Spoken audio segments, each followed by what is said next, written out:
Hi and welcome back to Bike Speeds. We have got an epic for you this week. I'm going to restore and transform this 1978 Raleigh Europa.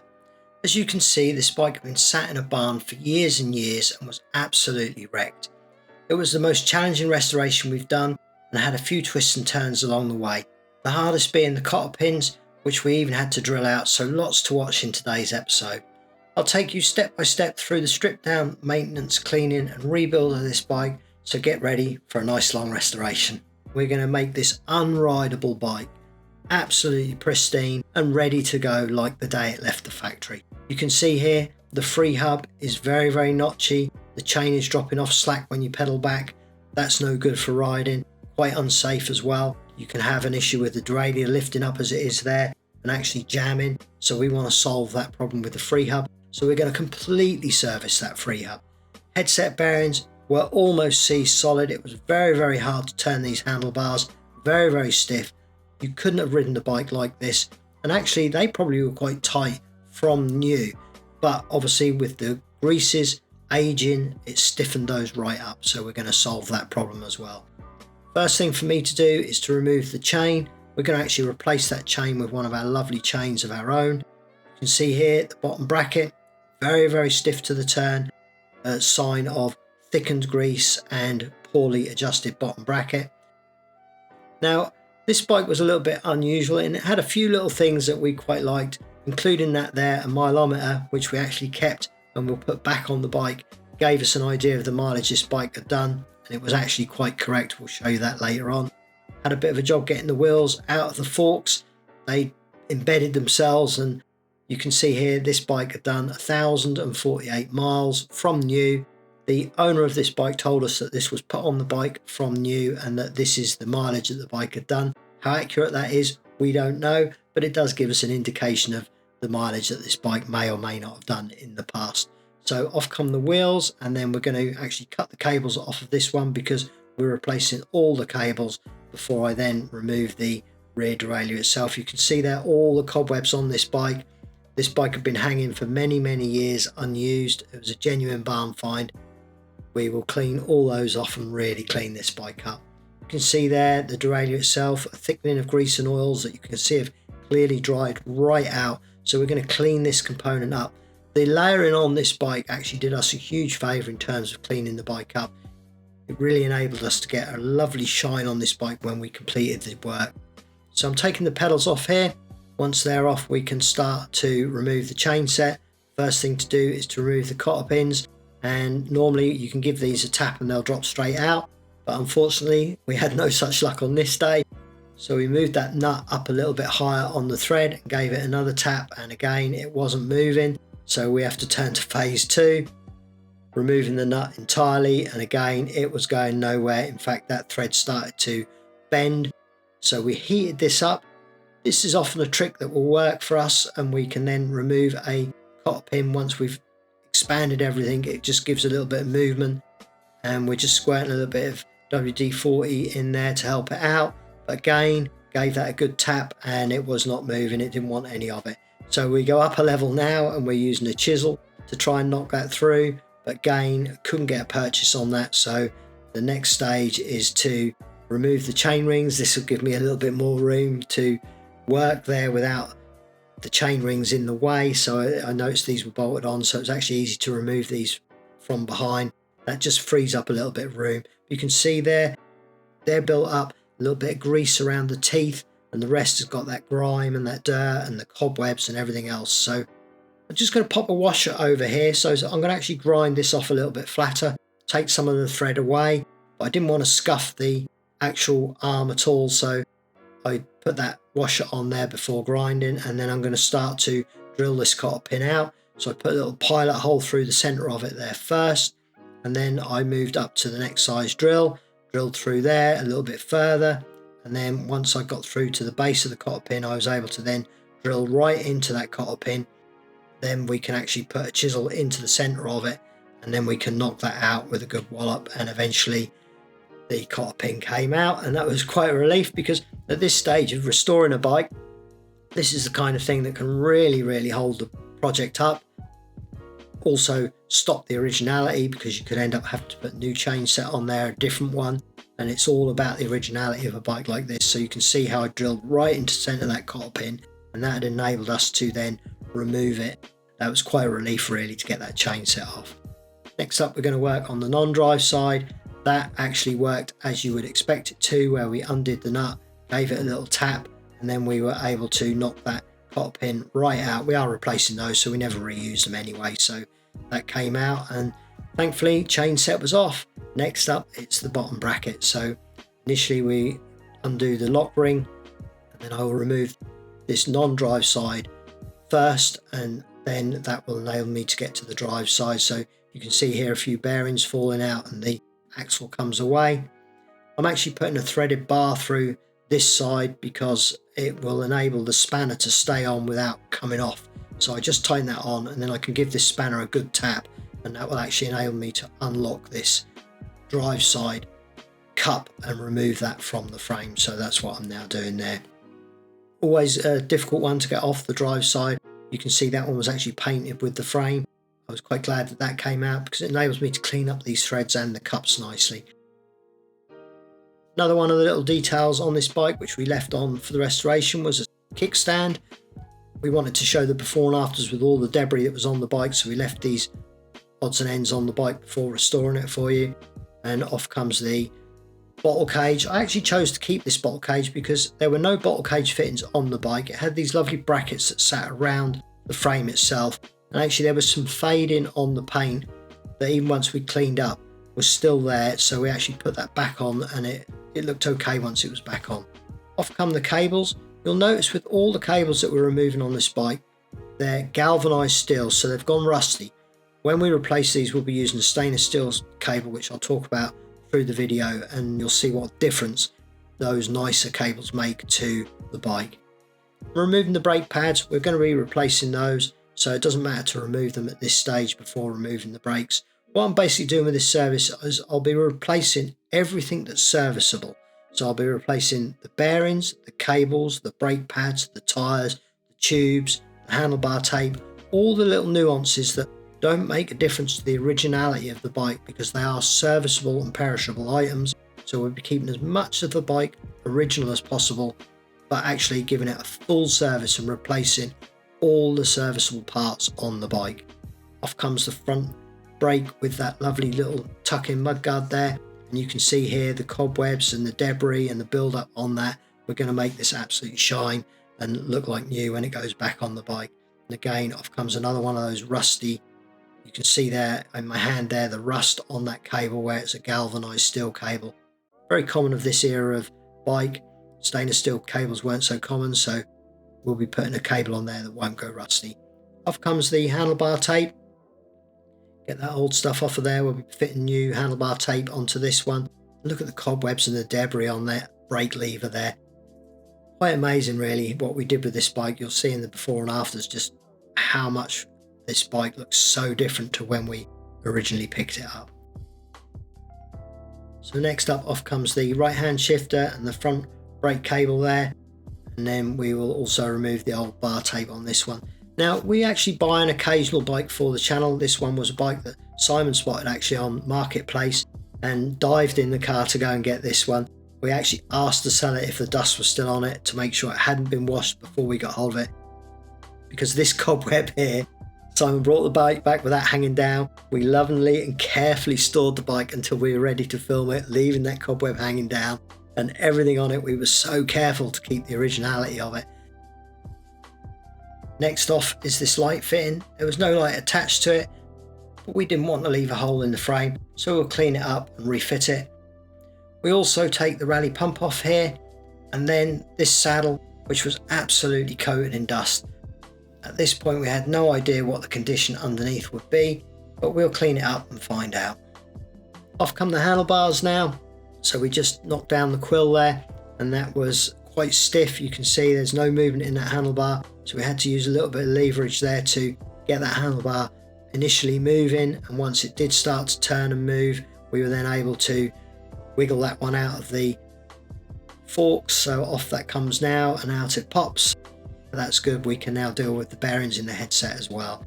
Next up, we're going to start taking components apart. The frame has now been put to one side, so we start to strip everything down, ready for the cleanup process. Obviously you can see with this rear derailleur, it's thick with grease and dirt, very tired, but we're going to bring this up like new. So we initially take the cage and the jockey wheels apart from the derailleur body, and then we can clean that part up. So you can see here debris on the jockey wheels, how thick that grease is, all dried out, a lot of that sort of little cotton stranding in there as well, very thick and tired. These old bikes are all like this, where they have these jockey wheels with not a particularly deep tooth in them. They do accumulate the debris.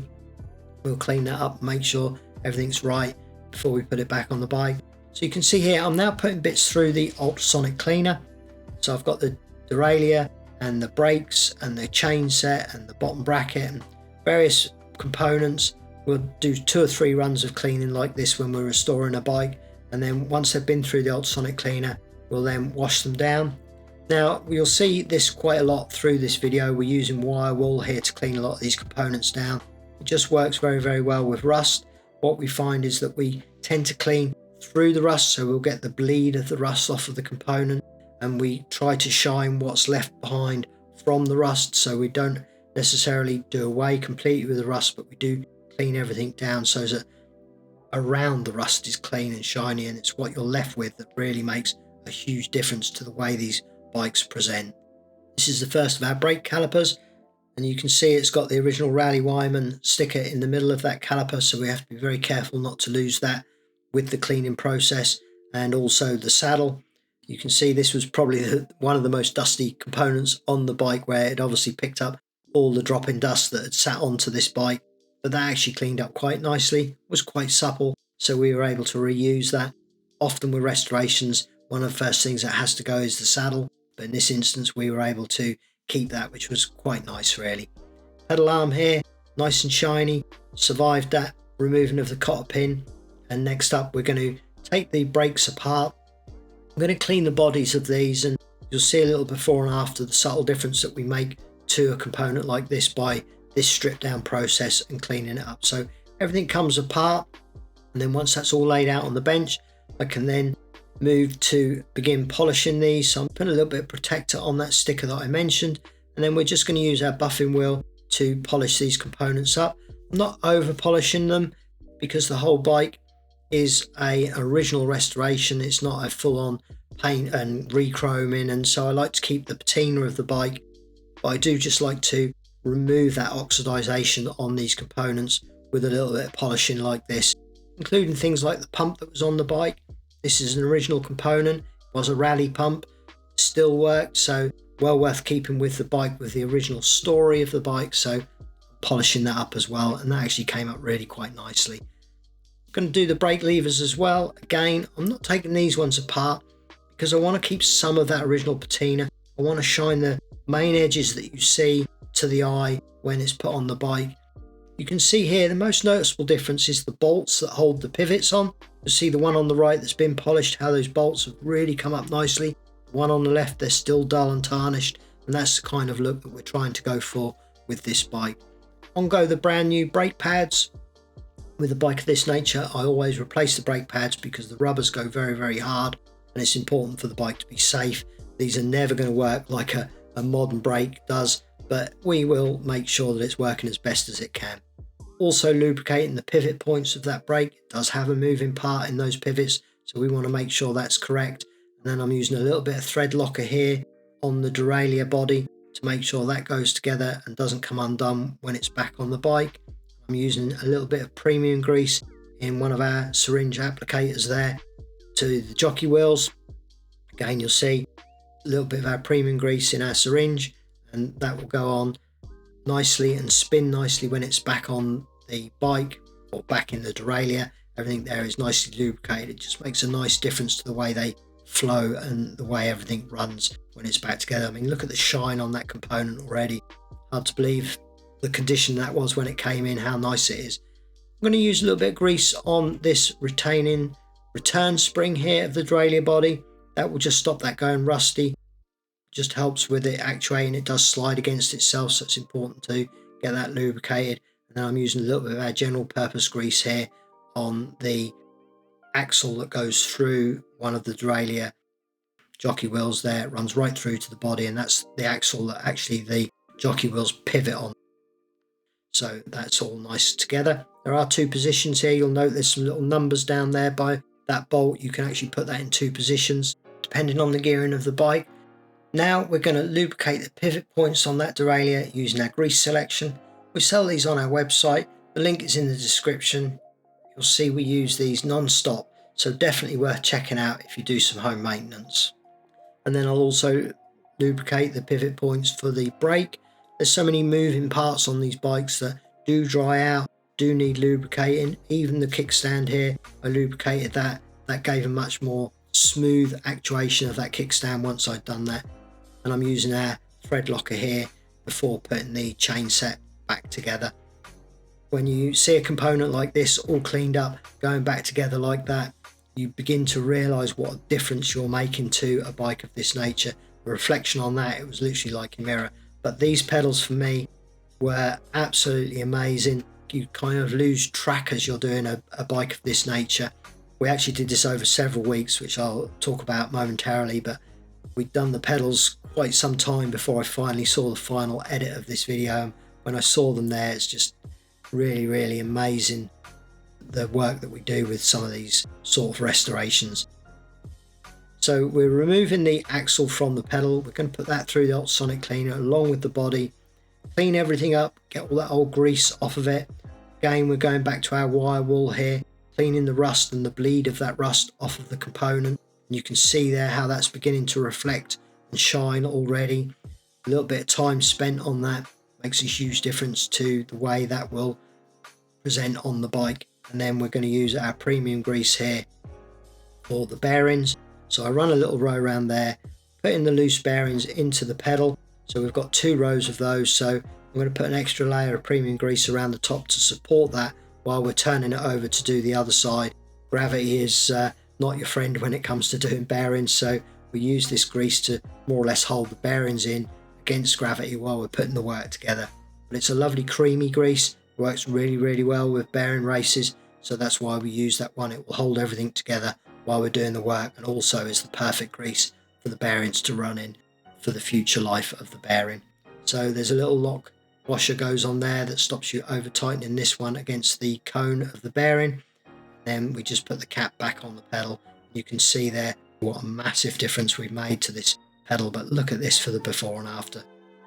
We've done one pedal, obviously the other one's yet to be done.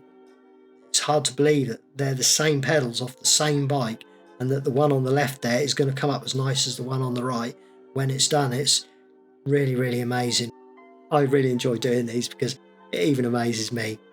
Next up, we're going to deal with the wheels. So we've got this hub body here that we're going to service, but a lot of people don't realise that these 5, 6, 7 speed free hubs like this do come apart. You can get the cogs off them. So we've undone the first lock ring there. There's actually a second lock ring on this particular one. So we're now going to unlock that. You can see that cog there is actually threaded, so that comes off, and that allows us to remove the final 2. So we've got the cogs off the Freehub body, and you can see there, grimy, thick with dirt. We're going to give those a clean up through the ultrasonic cleaner, wash them down and clean them down. And then we're going to actually remove the Freehub body here itself. So that now comes off, and we can then service that. First of all, we're going to take the remainder of the wheel apart. So out comes the axle, because we're going to put all this through the ultrasonic cleaner at the same time as the Freehub. A little bit tight, the threads on the end here were a little bit damaged, but we cleaned those up before we put it back on. Everything spun back on nicely once it had come off. Out comes that axle, and then there is actually a cap on the bearing here. So we're going to just lift out the bearings with a magnet, and then we're going to remove that cap. That will allow us to really clean up the bearing race itself to make sure everything's nice. Next up, I'm going to remove the lock ring here on the Freehub body. This will reveal the bearings within the Freehub, so we can then start to clean up the Freehub and remove the bearings and replace those. So there's quite a few bearings there, you can see. Out comes the first race, and then we also have that second row of bearings in the bottom. Again, quite a few bearings, but we'll just remove those with a magnet, save them going everywhere. We can then measure those before we decide which bearings to put back into there. And then the final thing for me to do before cleaning is to remove the pull springs and pulls. So you can see there's actually only 2 sets in this Freehub.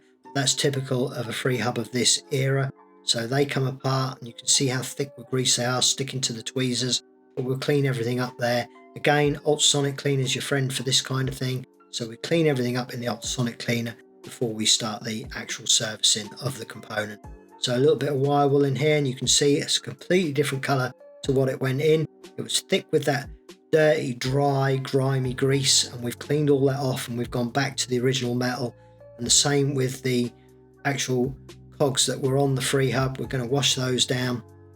Been through the ultrasonic cleaner. We just give them a little bit of help now with some warm soapy water. Dry those down with a microfiber towel, and they literally came up spotless. So once it was all back together, it was like a new Freehub. Using a little bit of our Shimano Freehub grease here. It's the perfect grease for this. It's specifically designed to do these. So this will enable those to actuate nicely within the hub body itself. We'll show you that in a moment, how lovely this Freehub sounded once back together. We just pop those little springs back into the body there, and then the little pulls there slot in and sit against that spring. And now we're using a little bit of our premium grease, again with our lovely syringe applicator there, to re-grease this Freehub. So while we're going through the task of putting all these ball bearings back in here, Simon worked relentlessly on this video. The 5-hour round trip to get the bike, all the filming, all the editing. He has put in many hours to bring you this video. But the one way we do support ourselves with the channel enabling us to do this work and to bring it to you is through our website. I notice a lot of you now have used the website more than once, and if you are one of our regular customers there, thank you very much. But we do sell on our website everything we use in the video. So all these various greases, the cables, the chains, tools, all sorts of things that we're using throughout all our videos are available on our website. So please do check it out. We always put the link in the description, but it's a great way for you to help our channel, and also a great way for us to be able to continue doing this kind of work, because me and Simon, we really do enjoy doing it. So thank you if you have placed an order on the website. Now I'm going to pop this back together. You can see there we've got all the new bearings in there. Everything's as it should be. I mean, look at the condition of that. It's come up beautifully. So now I'm going to also deal with the wheel itself, where this hub is going to be put back on the bike. So we're going to clean all the threads, and then we're going to clean the cups for the new bearings inside the wheel there. There was actually very little wrong with this wheel. It was a very nice wheel. You can see there the spokes beginning to come up with this cleaning process, getting everything nice. And then I'm going to also wash the wheel down. We actually filmed this bike over quite a few weeks in the end. The lighting on this particular day wasn't brilliant, and it didn't really show this wheel to how beautiful it was coming up. It was absolutely the crowning moment for me doing the wheels. All the rust, or what I thought was rust, turned out to be dirt and debris and dust and cobwebs, and it came up so nice for a vintage wheel of this nature. This was late 70s. It came up beautifully for an old wheel, so very pleased with this when it all went back together. So in go the brand new wheel bearings there. Again, premium grease, an extra little row there. This wheel spun beautifully once it was completed as well. In goes the axle. Again, we've cleaned all the threads up on that, so you can see there I can spin everything back on it now, where I'd used spanners and things to get it apart. It really spun together beautifully, so I was quite pleased with the way the axle went on this bike. You can actually see there in the background the chrome on the rim of this wheel, how beautiful that is. Really came up nice. And then we're just using a little bit of our anti-seize grease here, where the Freehub body is actually going to thread onto this wheel. Now on goes the body itself, so that spins on. I'm going to torque this up, make sure that it's within spec, and that's now on there nicely. And then we can put the cogs back onto the Freehub. So using a little bit of general purpose grease here on this one, where the cogs will slide on and sit onto there. That'll stop them binding and sticking, so that if ever I have to take this apart again, I can do. We're going to lock this one on here, so a nice little lock turn there. That's the first 3 cogs, and then the second 2 have this second lock ring here. So there's 2 lock rings on this one to lock off, and there we go, that's now on there.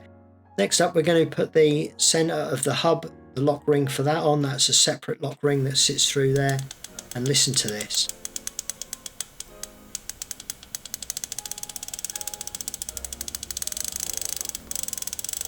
Sounds like you're winding a watch up. I mean, that is fantastic. What a joy.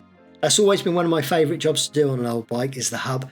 I think with this bike it was the hub and the pedals that were the winner for me. I enjoyed both processes and really made a difference. Now as we take this old tyre off, you can see all that flaking dropping off there. That's old rubber off of the tyre itself. The tyre is very, very perished, very, very brittle, so we're going to replace that with a brand new tyre, and at the same time put in a brand new inner tube. Then we know that the rubber and the tyre and everything is safe and secure on this bike. So again, it's what I was talking about earlier on about doing the serviceable parts on the bike and making sure that everything there is absolutely spot on. So there's nothing left to do but to inflate that.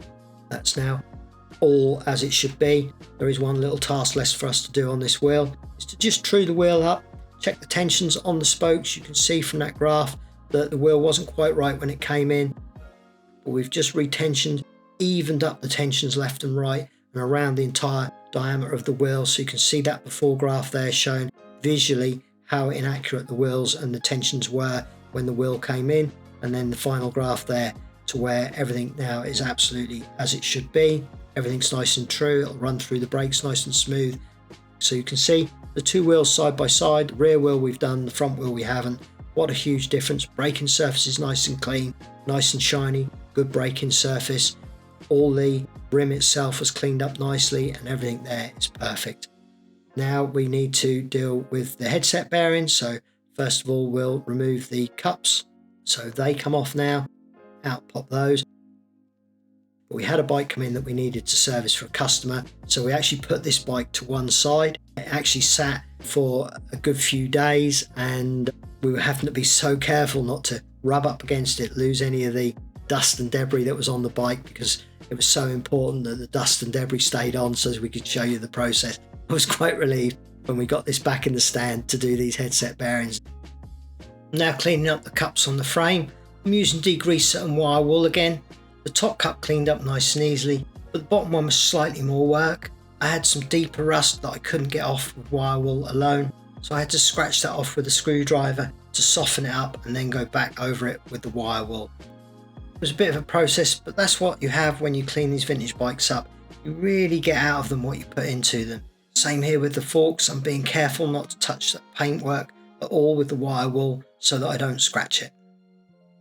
And obviously the steerer tube as well, just to make sure everything there is okay. Clean up these threads at the top. Thankfully all the threads and everything on this bike were spot on. I mean, it actually hadn't done that many miles to the point where it got stored, so it was all okay. So a few bits more to go into the ultrasonic cleaner.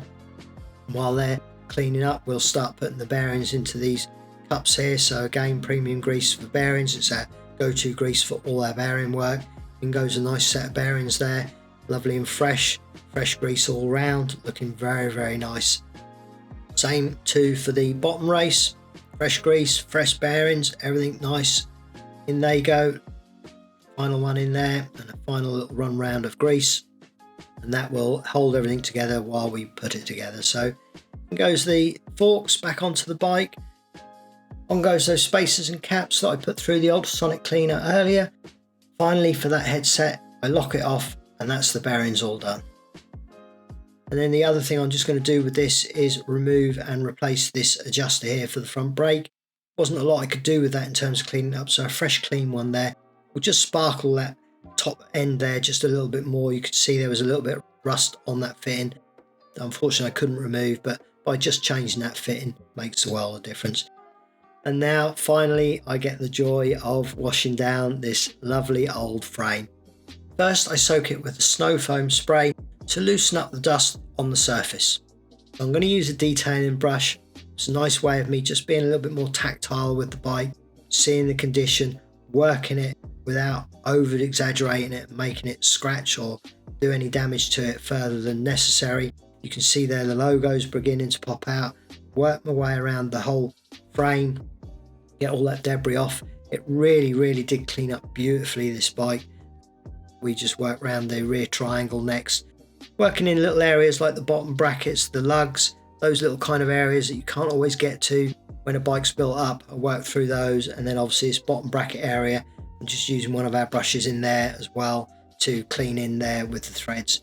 And then I'm going to use a microfiber towel to dry this bike down.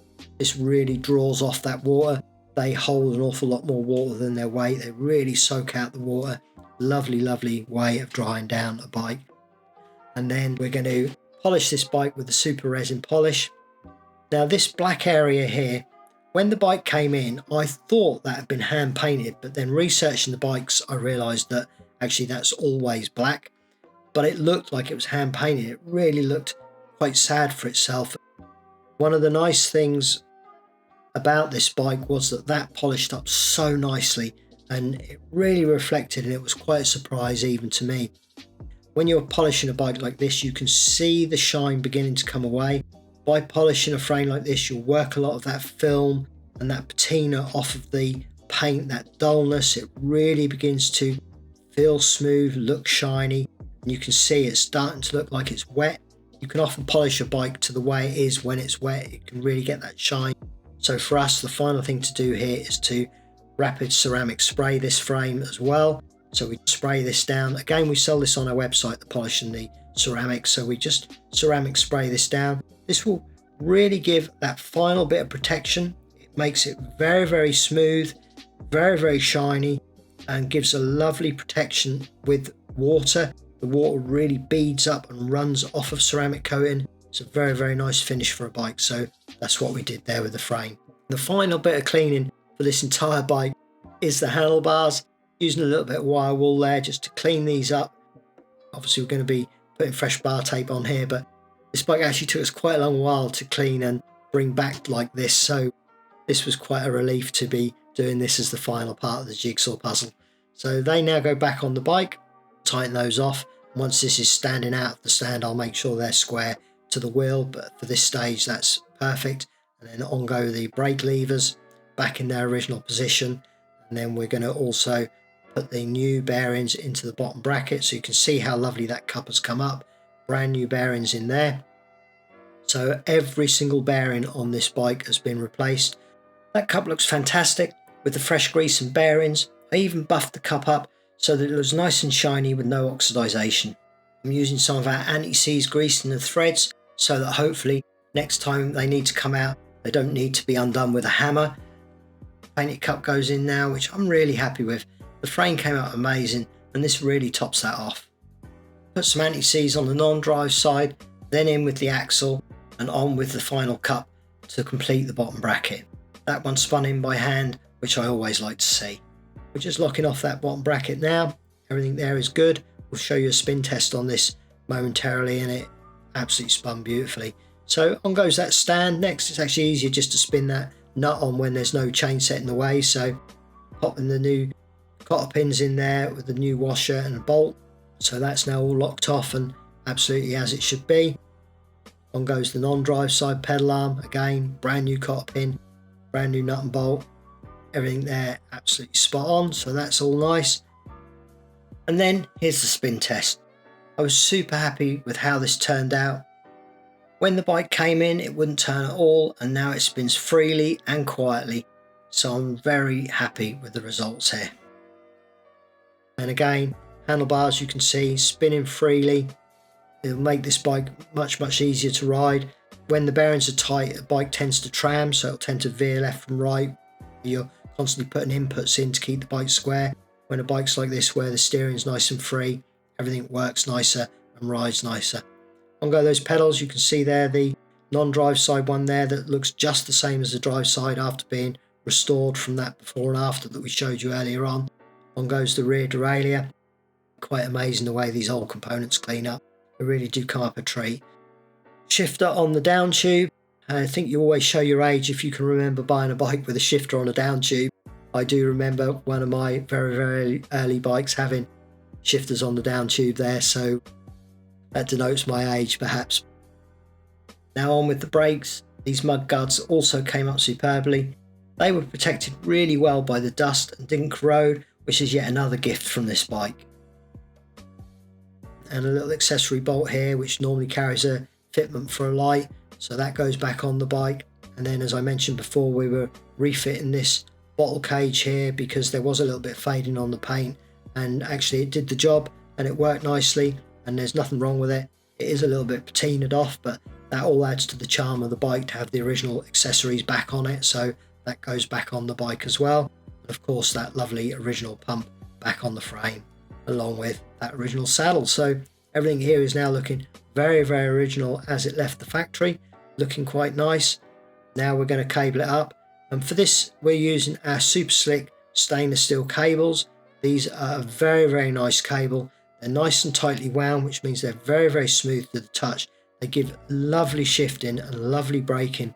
These really are a joy, these cables. Into a little bit of white out there. We actually do kits of white and black in these as well, so that now goes back on the bike.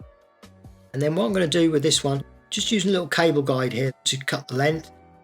It's kind of way of me knowing when I fit cables and getting everything the same. So in the instance of this bike, it's a little bit different with the other cables, but had there been more than one cable needing that length, they'd have all got the same length tail. So now we're popping in a new brake cable.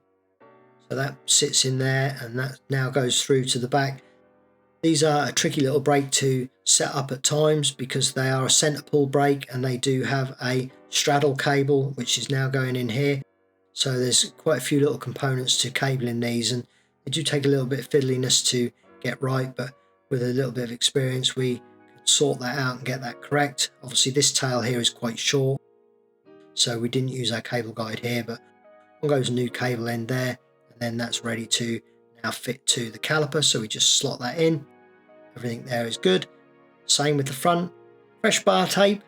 You always know you're sort of heading there with the restoration when you start to put the bar tape on. You know that you're really drilling it down and getting towards the end. This is no exception. As you are heading towards the end of the video, you've done quite well to get this far, so please do subscribe to the channel. Do drop us a like and hit that notification bell, then you'll get to see our future videos. Hopefully you'll become a fan of our channel. Finishing up the bar tape here, and then I'll match it on the other side. In goes the wheels now. Once again, not the best lighting to show accurately what they look like. They still look totally transformed from how the bike arrived to us. Now we are refitting the little mileometer that came with this bike. It was so unique to this bike, had such a special story with the fact that it had the original mileage on, and we did refit that. It's a nice thing just to see go back on the bike and look at it turn there, all working perfectly. So this bike's done 1,048 miles, and we're just going to clock a tenth of a mile in the stand. So another little bit of its story, that at 1,048.7 miles it was sitting in our stand for restoration. On goes the new chain. We're using one of our own silver chains here. These I always think finish off a restoration.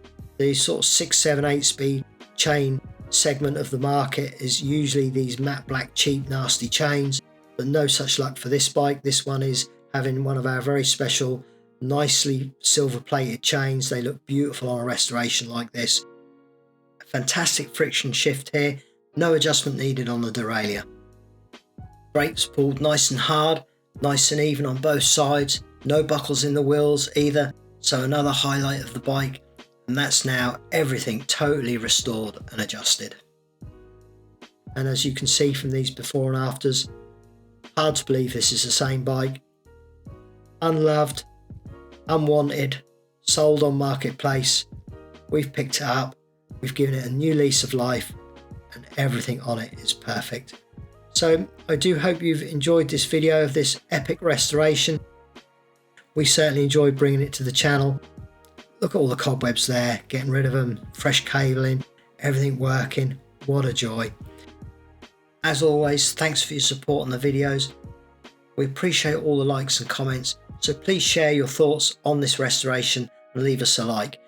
If you're planning on working on your own bikes, then check out our shop for all your maintenance items. It's what makes the videos like this possible and helps us to keep the channel going. The cassette looks great, the teeth came up like new, and I loved working on that hub. So there you have it, that's our 1978 Raleigh Europa rebuild. Please do subscribe and join us next week. Bye for now.